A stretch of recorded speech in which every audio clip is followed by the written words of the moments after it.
Buenas chicos y chicas, hoy empezamos con un nuevo tema que aunque puede sonar religioso, teórico o teológico, fue en realidad una auténtica operación cultural y política.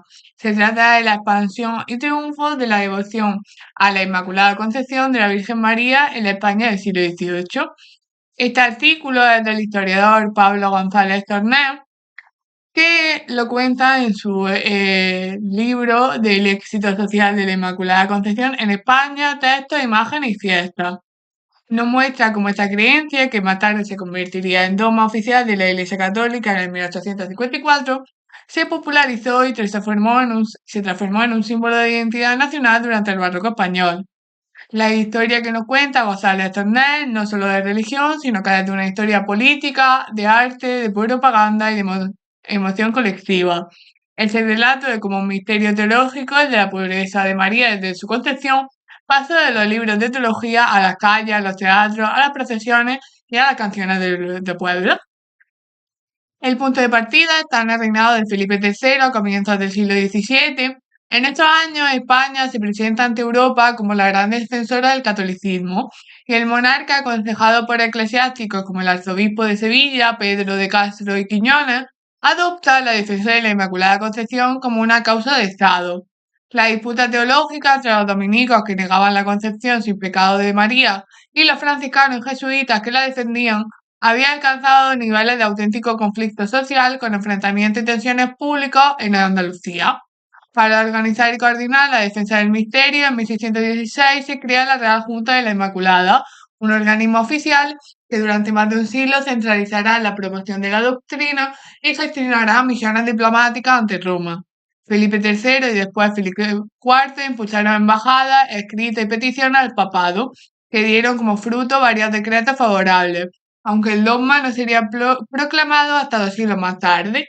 Pero más allá de la política, lo decisivo fue la popularización del culto, que convirtió la creencia en una auténtica pasión colectiva. El primer gran vehículo de difusión fue la palabra, especialmente la imprenta. En la serie de 1616, de las 76 publicaciones registradas ese año, casi la mitad trataban sobre la Inmaculada Concepción. A lo largo del siglo XVII se imprimirán más de 6.400 textos dedicados a este tema. Uno de los instrumentos más eficaces fue una copla popular escrita por Miguel Cid y musicalizada por Bernardo de Toro en 1615, que decía así: todo el mundo en general, a voz reina escogida, diga que soy concebida sin pecado original. Estas palabras, que parecían inocentes, fueron un auténtico fenómeno mediático. Se imprimieron 4.000 copias de la copla, se distribuyeron por toda Sevilla y se enseñaron a los niños en las escuelas para que la cantaran en la calle. La propaganda inmaculista se volvía así una canción popular, se colaba en los hogares y en la vida cotidiana. Pero la palabra escrita no se limitó solo a las coplas, también estuvo en el teatro y en la poesía, que sirvieron de altavoz. Lope de Vega, por ejemplo, dedicó varias obras al tema, como El Capellán de la Virgen o La Limpieza no manchada, donde transformó la doctrina en una narración heroica casi caballeresca. Para Lope, la defensa de la pureza de María era una lucha por el honor y la virtud, valores profundamente humanos y comprensibles para el público. De este modo, la teología abstracta se convirtió en historia emocional accesible para todos y para todas. El segundo gran vehículo de difusión fue la imagen. Durante la Contrarreforma, el arte adquirió un papel central como instrumento de enseñanza y de fe. En España, pintores como Francisco Pacheco, Francisco de Herrera el Viejo o Juan de Rodela fueron los grandes intérpretes visuales de la Inmaculada. En 1616, Herrera el Viejo pintó una imagen de la Virgen Inmaculada en la fachada de la Catedral de Sevilla para que todos la vieran. Fue la primera vez que el misterio se mostraba públicamente en el espacio urbano. Poco después, Pacheco pintó su célebre Inmaculada con Miguel Cid, en la que aparecen los principales promotores sevillanos de la devoción adorando a la Virgen. Y Juan de Raela llevó el tema a otro nivel, retratando en un gran lienzo las fiestas sevillanas de 1615, junto con los símbolos teológicos del misterio. Estas imágenes no eran simples obras de arte, ya que eran manifiestos visuales.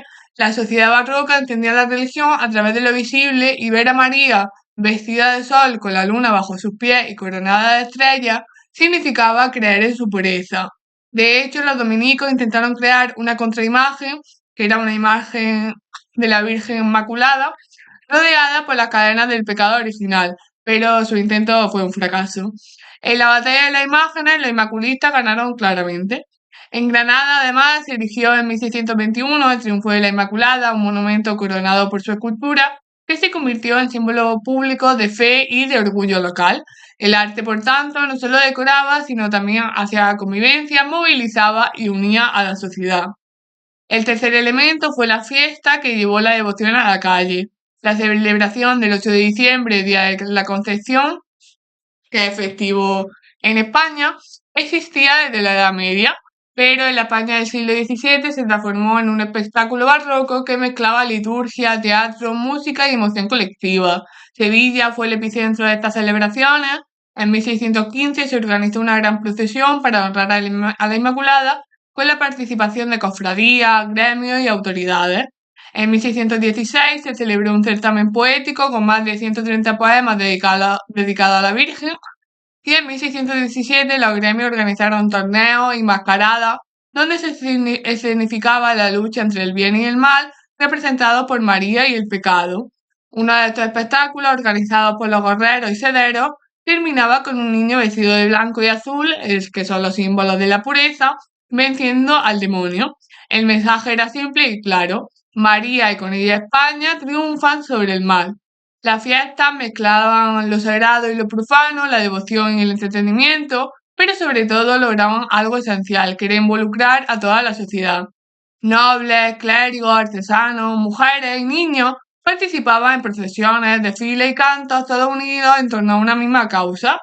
La teología se convertía así en el teatro urbano, en la experiencia colectiva. Y aunque el Papa Paulo V intentó limitar estas manifestaciones por miedo a los excesos, en la España la devoción popular ya era imparable. El resultado de todo este proceso fue lo que González Tornel llamaba el éxito social del misterio. La Inmaculada Concepción dejó de ser un tema de disputa académica para convertirse en un símbolo compartido por toda la monarquía hispánica. En la Virgen Pura, España encontró una figura de unidad, un reflejo de su propia identidad católica y de su misión espiritual en el mundo. Era el símbolo perfecto, una mujer bella, inmaculada, vencedora del mal y madre protectora.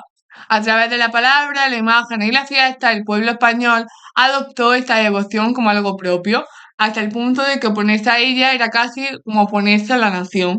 De ahí que siglos más tarde, cuando el Papa Pío IX proclamó el dogma en 1854, España lo recibiera como una victoria largamente esperada. El culto a la Inmaculada fue, en definitiva, una estrategia cultural total. Arte, política, religión y emoción colectiva se unieron para construir un símbolo nacional. Y ese símbolo, María concebida sin pecado, fue el rostro femenino de las pietas hispánicas, la devoción que definió a toda una época. Así que detrás de las coplas, las procesiones y los cuadros del siglo de oro se esconde algo mucho más profundo, que es una forma de construir comunidad y de dar sentido a la fe a través de la cultura. La historia de la Inmaculada Concepción no es solo la historia de un dogma, sino la de un país que encontró en una imagen, la de una mujer pura y triunfante, un espejo de sí mismo. En el fondo, la España barroca convirtió la devoción en identidad, la fe en arte y la teología en espectáculo. Y hasta aquí llega el capítulo de hoy. Espero que os haya gustado y nos vemos en el siguiente podcast. Chao.